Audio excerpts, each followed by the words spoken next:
Deep in the ocean, an orca pod is on the hunt. But these aren't your average orcas. These guys are organized. Marketing team, did you get those social media posts scheduled for the SEAL migration? Aye, Captain. We even have an automated notification for all pod managers when they go live. They use Monday.com to keep their teamwork sharp, their communication clear, and their goals in sight. Monday.com. For whatever you run, even orcas. Go to Monday.com to dive deeper.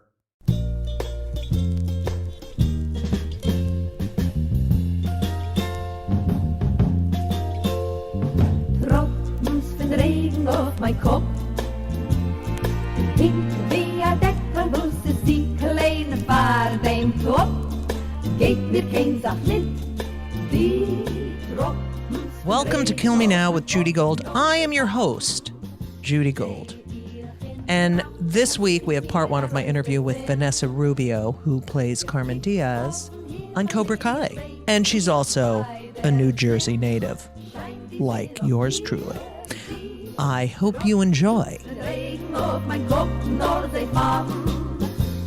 hate this fucking chair. And can we just talk about this chair before this will be on the podcast. I just want everyone to know that I bought a new mic and by the way, welcome to Kill Me Now. Okay. So I bought a new mic because Laura was like, that Laura's the producer, as you know, if you listen to all the way to the end. Okay. So Laura was like, the headphone thing, the mic on the headphone thing is rubbing against your shirt and blah, blah, blah. So I'm like, all right, you know what? B&H is having a sale and I am a Jew and I enjoy the sales. So I go on B&H and I see, and first of all, I did all my due diligence. I did all my looking for the mic, what kind of mic Zoom, Skype mic, whatever. So the Yeti Blue is the best one, and I got it in blue because, I'm fancy. Okay. It didn't cost any extra. So I get this mic, and they're like, be careful. It really picks up everything. And let me just tell you something. I got this chair at West Elm. I got this office chair at West Elm. And I got the office chair because it was the one they use in West Elm. Like when they're sitting at their little table, and, they're like, ooh, blah, blah, blah. So I get this. By the way, Vanessa Rubio, who's my guest today, who's like a huge star, is like, when the fuck is this podcast going to start? Okay. Anyway. Hello. So I said, I'll get the chairs they use since they're sitting in them all the time, blah, blah, blah. So I get the chair. Vanessa just left because she hates me. Okay. So I get the chair, and all of a sudden, all the ball bearings in the wheels start all over my floor. So I get a pad, like one of those things to go under the chair, like the silicone, whatever thing. Yeah. Okay. Mat, whatever the fuck it's called. And it doesn't help. So they send me another chair. So I get another mat and another chair, and they're still falling out. And I'm like, does this happen with it? No, it doesn't happen with anyone else. I'm like, well, maybe I'm too fat. Maybe something's wrong. It's me. And they're like, no. And then I got a third chair, and then they were like, why don't we just send you a different chair? So here's my new chair. I've had it for a while, but I just want to let you know there's no ball bearings, but listen to this. Okay? Oh, yeah. So now with my new mic, I'm going to try not to move at all while I'm talking to Vanessa Rubio, star of Cobra Kai. Even though there's nothing Jewish about Cobra Kai. Yes, what were you going to say, Vanessa? Well, there is. Our three producers are all Jewish. Oh, that's right. I noticed that. Herlitz. I looked at that when I was watching the episodes. Mm-hmm. Healed. And then Hayden Schlossberg. Right. You know what? And it's great because Schlossberg isn't that Jewish of a name. No, not at all. You can't tell. Ladies and gentlemen, I have an amazing talent on my show. I don't get people like this all the time. I get a lot of comedians. I get people who are, public figures, whatever. I have like a real actor. Yes, you are a real and a role model and multi-talented. And the best part of her, besides the fact that she's on a huge hit Netflix network, I'm so old, Netflix show is the fact that she grew up in the great state of New Jersey. Woo! Oh God, the bell's really loud. Laura's going to be like, Judy, the bell's too loud. Okay, so first of all, Vanessa Rubio plays Carmen Diaz on Cobra Kai, which if you haven't watched Cobra Kai, I just started watching it because, I knew that Vanessa was going to be on the show and I like to do my little research. Vanessa plays, now look, I don't want to be wrong. You're supposed to say Latinx. Like, what's your situation with Latinx? I think language is changing so quickly right now that we're just like, okay, what's the latest thing? Latinx, I don't mind. Now there's also Latin A. What's that? Which is like, it's more of a blanket, it covers more. Wait, so the A, so it's Latin A, Latin X, and you can't say Latina or Latino anymore, right? You know what? In my book, you can. I'm like, come on, we've existed for however long we're living. So it doesn't bother me. But I know, safety wise and to cover more identities, Latinx and Latina is the way to go. Here's the deal with the identities. Like, you want to say, like, I'm proud of all my identities, and I'm sure you're proud of all your identities. I am. But who is it's like... Right, who is it? Who is the identity god who's like, okay, no more of this, now it's that? I want to meet with that person or thing, place or thing. I want to sit at the table and cast a vote. Sure. Right. And I think it's so, because people like you and I, who are the last people on earth who want to offend or make someone feel less than, will sometimes make an error. And I think that's okay. Right? I think it's okay. We have to be also gentle with ourselves and be like, you know what? I'm learning. I'm not going to get it right every single time, but you know what the key is? Learning. Yeah. Yeah. And you mess up. I know I mess up a lot of times. Also, there's people who don't want to learn. They just want to keep things as the status quo. I also think your identity changes as you get older, as you grow as a person. You know what I heard that I thought was really interesting, which really made a lot of sense to me. And this is not even what I planned to talk to you about, but you're just fucking, I love you. Okay. Anyway, so I, as a gay, and I've been out and an activist for a long time. So the pronoun thing, there are some people who are like, I can't with the pronouns.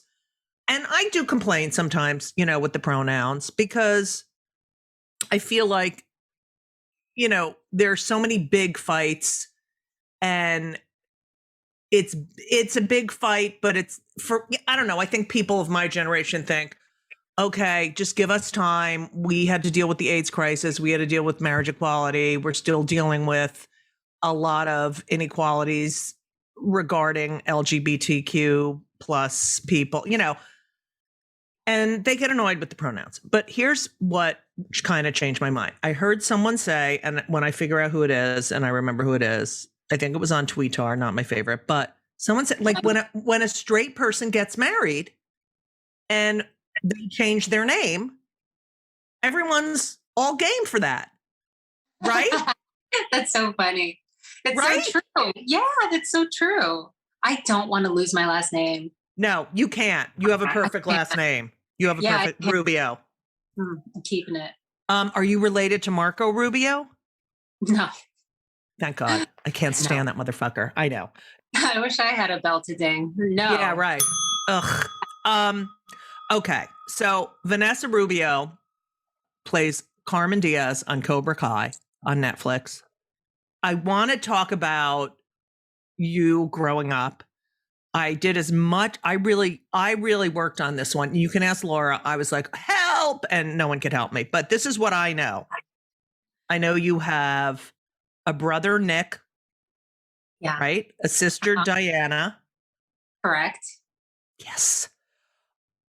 Your parents were immigrants. Yes. Your father is Louis. Yeah, correct. I could not find, God rest in peace, your mother's name. I couldn't find it anywhere. Yes, my mother has passed. It's been now going on 4 years in February. And my mother's name was Carmen. Oh, Carmen and Lisa. Okay, so let's discuss that for 1 second and why this is Beshert, this podcast. You play Carmen. Did you pick your name or they had already? So there's divine intervention right there. It is also, there's so many divine interventions with this. Yes. Because when we filmed the first season, I was, sadly saying goodbye to my mom. And, cancer, awful. And it was, we knew it was the last holiday season we were going to spend with my mom. It's not.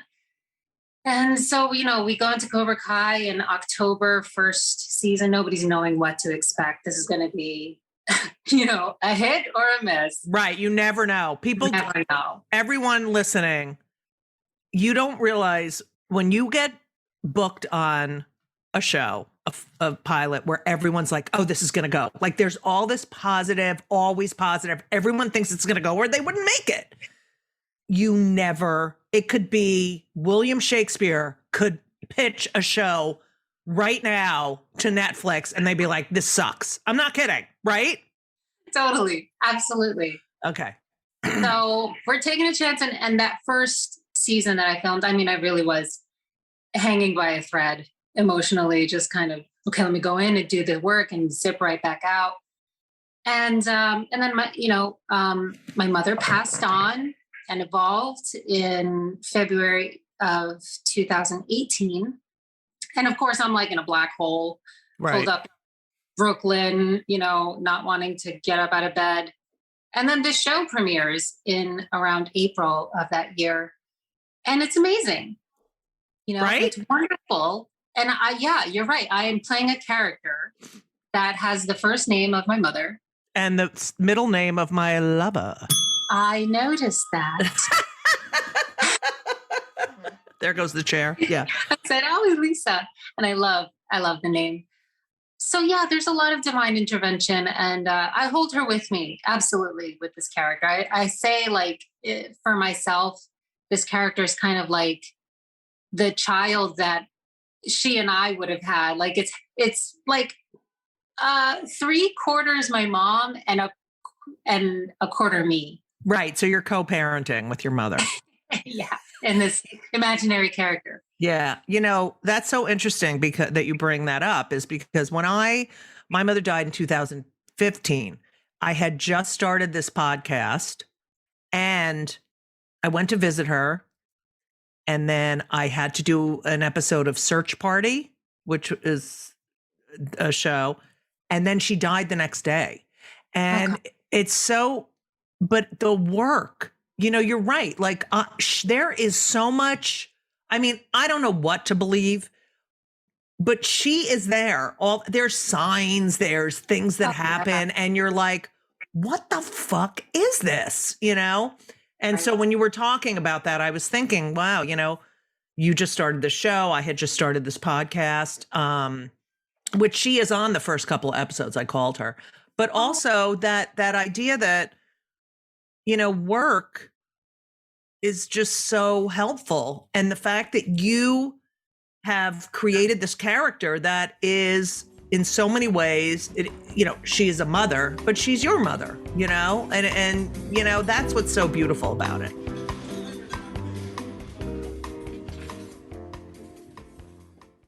This episode is brought to you by Progressive Insurance. You chose to hit play on this podcast today. Smart choice. Make another smart choice with Auto Quote Explorer to compare rates from multiple car insurance companies all at once. Try it at progressive.com. Progressive Casualty Insurance Company and Affiliates. Not available in all states or situations. Prices vary based on how you buy. So going back, you grew up in New Jersey, but all right. So this is another thing I had a problem with. Okay. So your parents are Colombian. Yes. Which is why you're so fucking gorgeous. It's so annoying. And you're so tall. You're tall like you're 5'10". I am. What tall. is that? That is not normal. It's great. You're tall too. I know I'm 6'2", but I'm shrinking because of the fucking knee. But I just hate you. But you're beautiful tall. I'm like big, tall, loud, tall, Jew tall, Leslie tall. Well, tall women get tall women.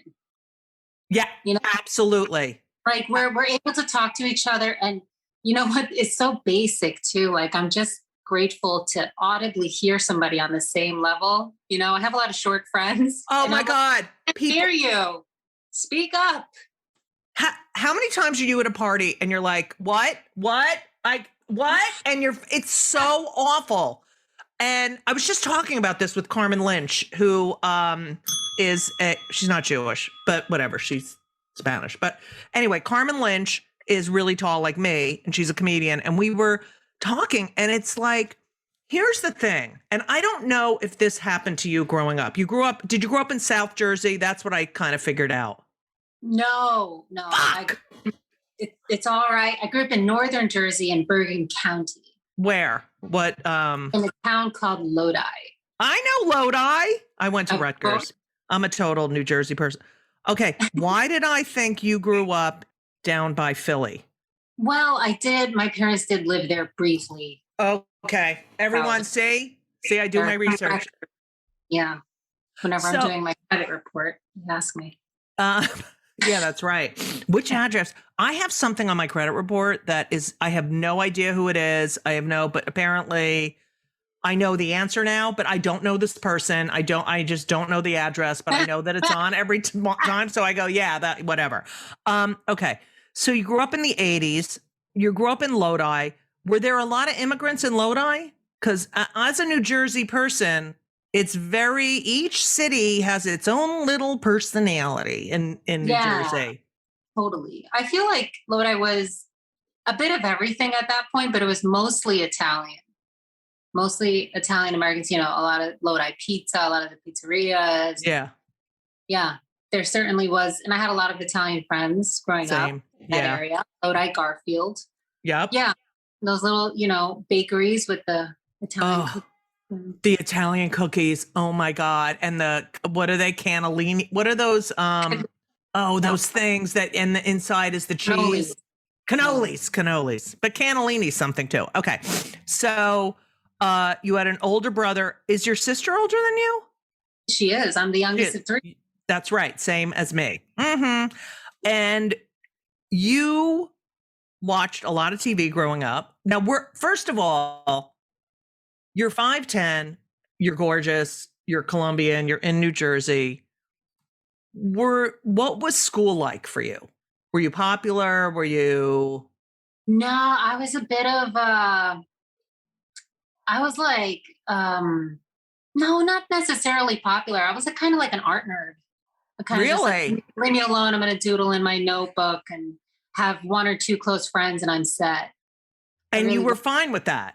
You were fine with that? Yeah. I was pretty shy growing up, and I shot up tall-wise when I was 14, and it was like God had answered my prayers. Really? Yeah, because growing up, my sister was always the thin one, and I was kind of chubby. Right.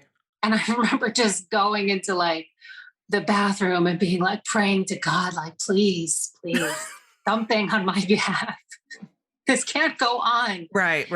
And when I was 14, I got a double whammy. I got mono for 3 months. How'd you get that? I don't know. Playing basketball, sharing, okay. water, supposedly. Well, I'm the only kid in 6th grade who gets mono. They send me home for 3 months. They will not let me into the school. And they're you just basically have to sleep it off. So I was like, 3 fucking months? Yeah. And they didn't have Zoom school. No. So what was happening? Did they send assignments home? I kind of trained myself just to get it all done, because I had this feeling of being left out. So I was like, oh, FOMO, yeah. I was like, I really should get this stuff done. So I got used to, reading stuff on my own, doing my own things. That's so interesting. Like you're stuck for 3 months, and like a lot of people don't realize, no computer, no internet, no like on demand. I want to watch this movie. I'm going to just watch, Now you have library books. Yeah. Library books. And what about the encyclopedias? Do you think you changed? Do you think those 3 months had an effect on you?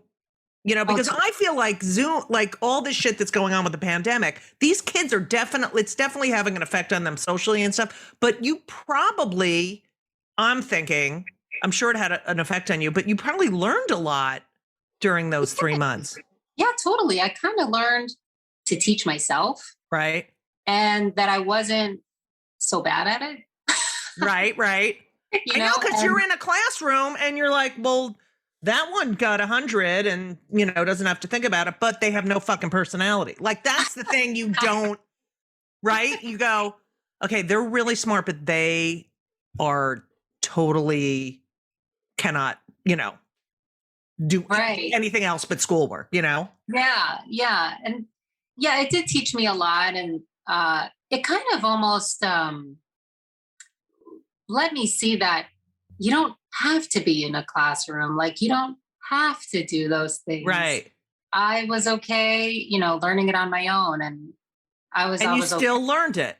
Yeah, I could still learn it. So I was like, oh, that's an eye opener. And then when I emerged from that, basically sleeping for 3 months, I also shot up height wise, and my clothes were like literally just falling off me. So I was like, this is it. God answered my prayer. Wow. That's but also made me, 5'10" and gorgeous. And now I have to, yeah. No, please don't, even with the clothes. Listen, the fact that it's so funny because you left school because you had mono, and then you come back like a different person, right?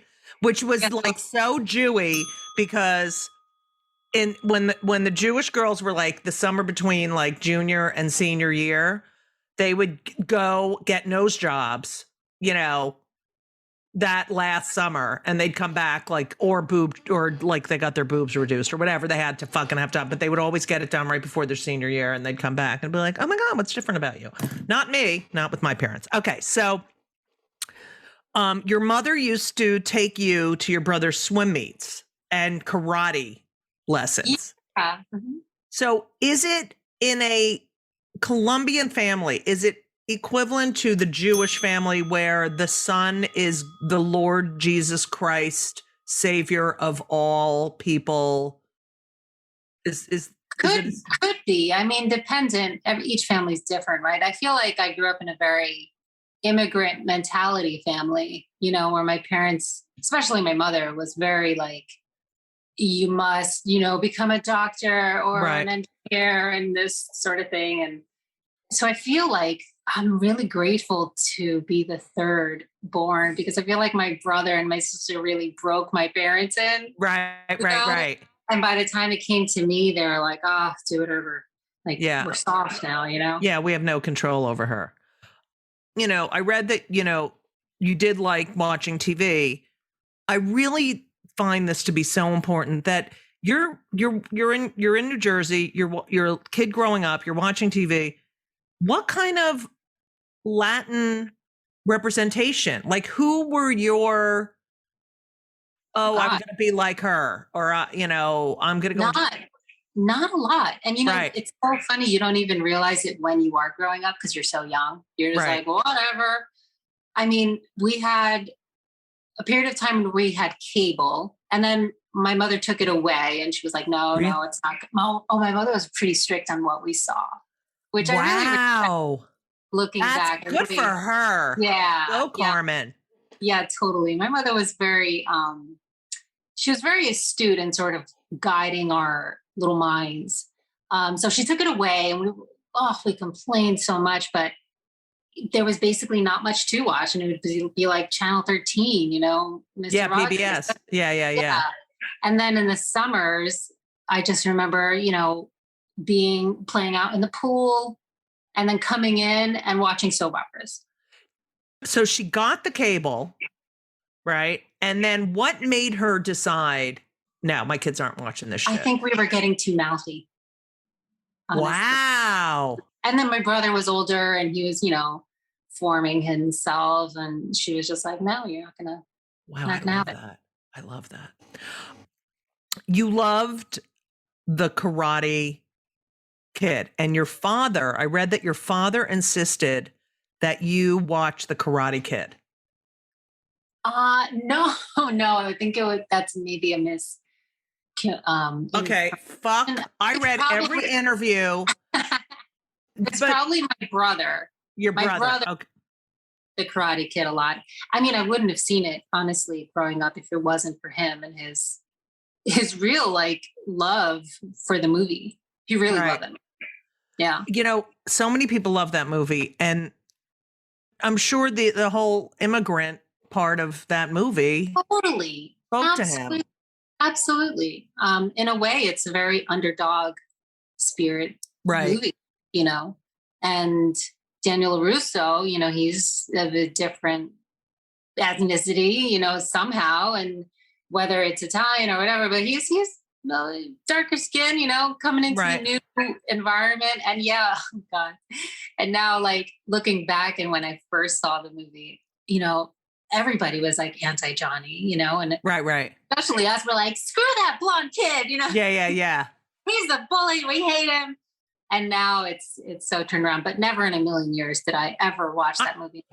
I'll work with those guys someday. I mean, it's crazy. It's fucking crazy. Bonkers. That's like if they decided to redo the Brady Bunch and I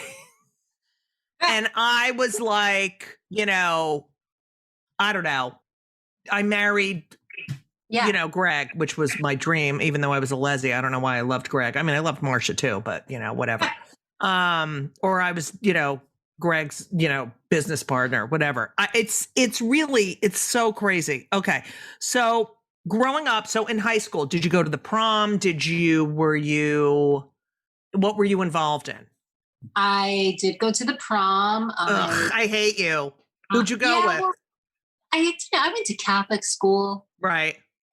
Premise Catholic, and I feel we really didn't have a lot of extracurricular stuff. It was a very pared down school. Did you have guys there too? Yeah, we had guys there, but I mean, I was a late bloomer, honestly. Right. A late bloomer, and I remember coming into freshman year, and some senior football player was like, "You're hot," and this and that, and I was just petrified. I was just like, "Oh, really? God, I cannot." Yeah, I really had a late blooming time and a late rebellion time. I was on the straight and narrow. Okay. I'm going to just tell you right now. Yeah. No one ever in my high school came up to me and said, "You're hot." Okay. No one. Zero. Not even the lezzies. Okay. Your brother and sister, what do they end up doing? They end up just having normal, correct? Yeah, they both live in Jersey. My brother definitely had his rebellion period, which is why I say I'm grateful to him. I'm like, thanks for softening the Yeah. He was getting tattoos and wow. Did your mother freak out? Yeah, she freaked out. And he's I love my brother. He's a musician. He's into heavy metal. I remember it's such a New Jersey thing. Oh my God, so New Jersey. Me and my sister, and we were idolized my brother. Oh, I know he was, Is he really tall? We're just about the same height. Wow. See, that's happened to me too. Is your sister, how tall is your sister? No, she's shorter. And my sister's 5'9", something like that. Yeah. It's crazy. Go ahead. So my brother, he's working at the Roy Rogers. Yeah. I remember Roy Rogers. Yeah. Remember? And he's like, record Headbangers Ball. This is when we did have cable. Right. And me and my sister, would get the tape ready and we got to record Headbangers Ball for my brother. And it was just hilarious because, at first I think my mom didn't like that he was listening to heavy metal music. So she was pretty strict against it. And so we were kind of, being his assistants in his rebellion. And eventually she softened up. But I can't remember why I went on this tangent now. You asked about. No, you said your brother had tattoos. And I asked them what they ended up doing for a living. Oh, right. Okay. So my brother went into auto body. So he does auto body, which makes sense. And my sister is an esthetician. That comes in handy.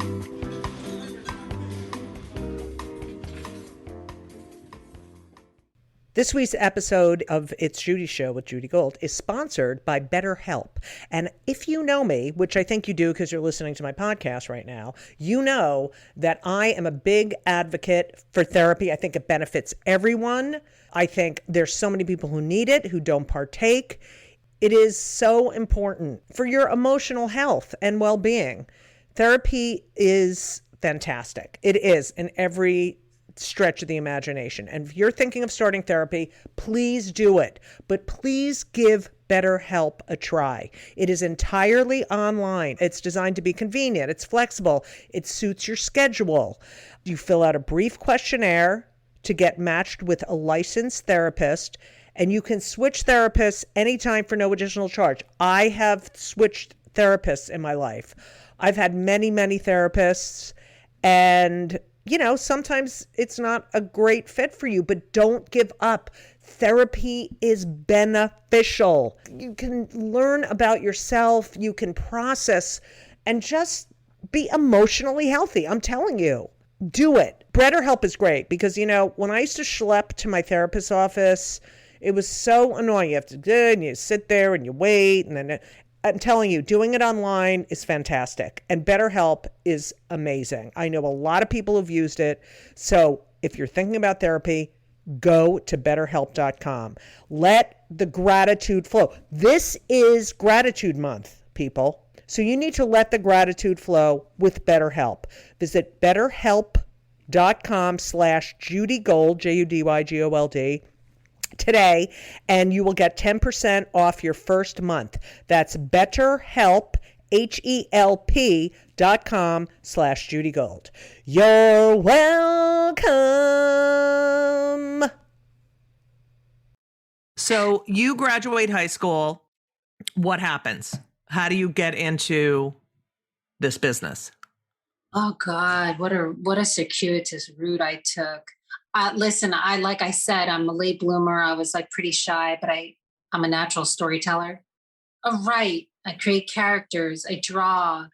You produce. You are an artist. You are a visual artist. Yeah. And it took me a while to figure all that out because I'm also scatterbrained. So I'm how do I do it all? I get into an art school. I'm too chicken to go. Why? What art school? I'm being Savannah College of Art and Design. Oh my God, that's such a good school. Savannah College of Art and Design in Georgia. Why didn't you go? And how much do you want to kill yourself right now for that? No, no. So you got it. Did you apply to a bunch of schools, or you just decided? I did. I applied maybe to 3. Okay. I really wanted to go to NYU, mostly because I wanted to be in New York. Right. I'd fallen in love with New York senior year of my high school. I convinced my parents to let me take figure drawing classes at FIT. Wow. And they were so cute. They rode the bus in with me. They said, "You never take the subway. You always walk down." Wow. Cool. I know. And I was just enthralled with New York. I just loved how free I perceived people to be there, just in their own element. I thought it was the Wild West of people. It's so interesting because I don't think people realize this. You grew up very close to New York. Yeah. And I grew up in New Jersey too. And there were people who thought going to New York for them was going to London or going, I don't go to the city. And the fact that it's so close to you and yet so far, it's just incredible. So they would take the bus with you. Would they stay in New York while you were taking your class? No, that was just the first time. Okay, the first good. time they showed me the route. They are so Jewy, your parents. I can't even. Are, yes. Yeah. And BTW, my second boyfriend is Jewish. And I felt like, yeah, we dated for like 2 years and I felt a lot of similarities, honestly, between our families. I was like, you get me, I get you. Right. Yeah. So you go and you take this class and you discover it's a whole new world, which for so many people that age, what are you, 17? 17. Yeah. 16, 17, yeah. Yeah. And you look around and you're like, oh my God, I have been living in this fucking bubble. Like these people, you think these people that you grew up with, you know, just the world is so small. And you realize, oh my God, this is a huge world that I can take from. So you go to this class. Do you meet anyone in the class? Do you know? Yeah. We're doing, nude figure models and. And your mother wasn't like, I don't want you go. I'm going to talk like she's a Jew. Vanessa, I do not want you looking at the penis. So was it men? Oh yeah, men, women. And it's still to this day, one of my favorite pastimes is a figure drawing class. Right. I love it. And at one point I was a I'll model change myself. that for you. At one point later on, I was a model myself in figure drawing classes. And I don't know. I just think it's a beautiful form of expression, the human bodies. Oh, Vanessa. So when you first saw the first guy, right? So you're in the class and the guy comes in and he's just sits there for hours, right? While you draw and his penis is out and his balls. Okay. I'm so immature. Were you like, oh my God, I'm looking at a penis? Like, come on, you're 17. Was that like the first penis you saw other than like? Oh God, no. Unfortunately, the first one. Okay.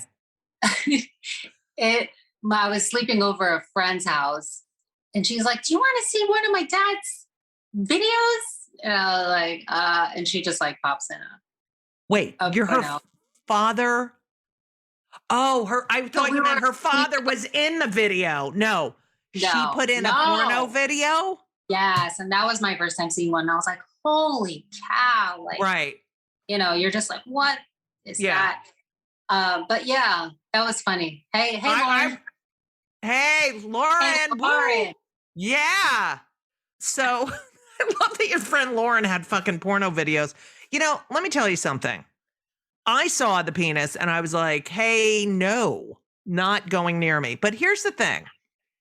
It's so fascinating to me that kids of your generation, we didn't have porno. You know, you could, like when I was in my 20s and on the road, like you'd go to a hotel room and they would have the porno channel. But we had magazines and an imagination, you know? I think so many kids these days learn about sex by watching these horrible pornos and have no idea what the fuck they're doing. Exactly. Agreed. Way too readily available. It's crazy. So Lauren, are you still friends with Lauren? Nah, not really, but you know, via social media, sure. Right. Lauren, say hi to your dad. So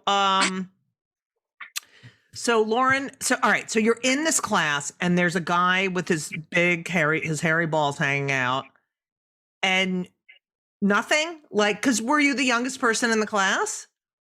No, I think we were all pretty much the same age. No. And especially in an art. I know. Class, it's so non-sexual. You're just trying to get the lines right, you know? Yeah, I would have been like, ew, gross. Did you realize I have a gift? Like, when did you realize I have a gift for this?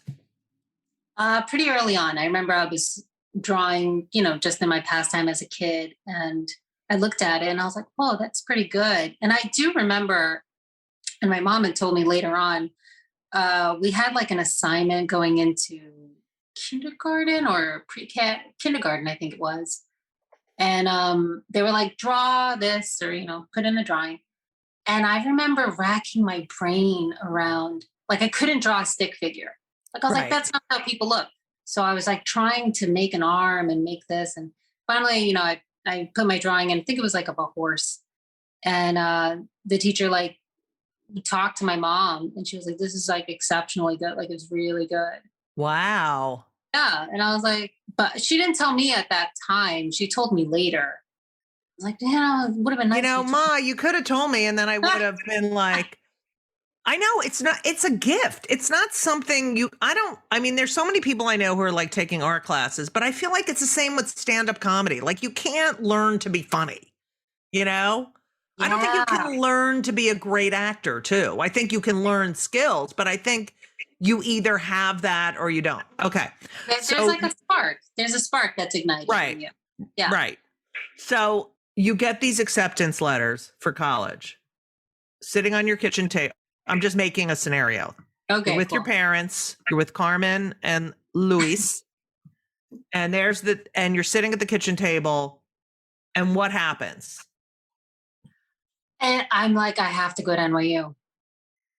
I was just so drawn to it. And probably I didn't want to travel too far away. Right. Fearful to go all the way to Georgia. Right. Looking back, I wish I had more of a rebellion phase earlier, but it was what it was. Okay. And I'm going to do my mother with my college applications. Ready? Okay. Yeah. Oh, I got in here and I got in there. Oh, I want to go to Emerson. You're not going to Emerson. You can go to Rutgers. It's $2,500 a semester. It's a good school. And then after, I'm not paying for that. We are not paying for that, Judith. Okay. So that, that's how I ended up at Rutgers. Okay. I mean, you've done writing, you've done producing, you've done directing, which I really, now. So briefly, that's an overstatement. So what? Brief. What? The directing? And the producing. Yeah, I just directed a short years ago. I threw myself into the deep end. I had a lovely time doing it. I'd love to do it again, but that was so long ago. I can't even, I would. Okay. Yeah, I can't call myself really a director.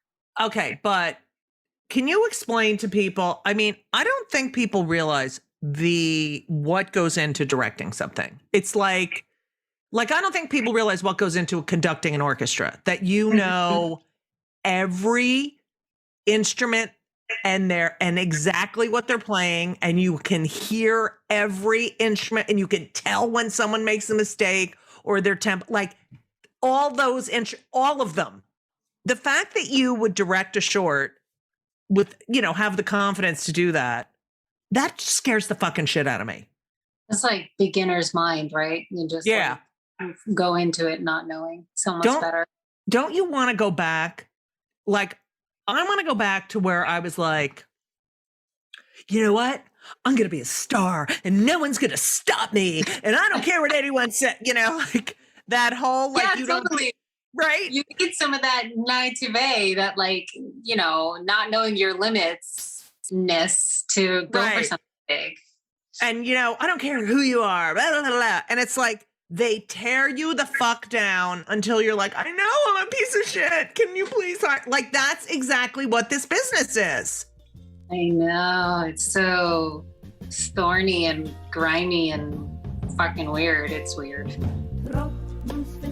Thank you so much for listening to part 1 of Kill Me Now with Vanessa Rubio, talented actor and gorgeous and annoying for that reason only. Anyway, Kill Me Now is produced by Laura Vogel, edited by Colin Schmaling. This podcast, nor my life literally, I don't know what I would do without Brittany Jo Sowards, even though she's mean to me a little bit sometimes. But who isn't? If you haven't subscribed or left a review, I hate you, and it's got to be 5 stars. And what the fuck is wrong with you? You're listening to the end. Come on, people. You can follow me on Twitter, Instagram, and TikTok at Judy Gold, JEWDYGOLD, because I am a Jew, and you and you and you. I hope you all had an incredible Valentine's Day. I hate Valentine's Day, so have fun with that. I think it's a really stupid holiday, and especially if you're single. And it's like, who fucking cares? Or whatever, it doesn't matter. Also, just some upcoming things you would like to know about. On the 28th of February, Better Things on FX and Hulu premieres, and I'm a part of that show. I wrote on season 5. I was in the writer's room, and I play a character as well named Chaya. I am performing at the Fat Black Pussycat again on March 2nd. I am going to be at City Winery on March 10. Such a great room. And I'm going to be in New Hope on March 12th. That is actually sold out. We might add a show on the 13th, which is daylight savings time. So, you know, a lot of stuff coming up. So check it out at judygold.com. That's spelled the normal way, JUDYGOLD.com. But listen, if you're still listening, I fucking love you. And I love your parents. And I love everyone who loves you too. Yeah. Also, I don't know what to say. I think the COVID is winding down. And I can't fucking wait because I'm so sick of the masks. And yeah, that's about it. Thank you all so much for listening. And as we always say, so long!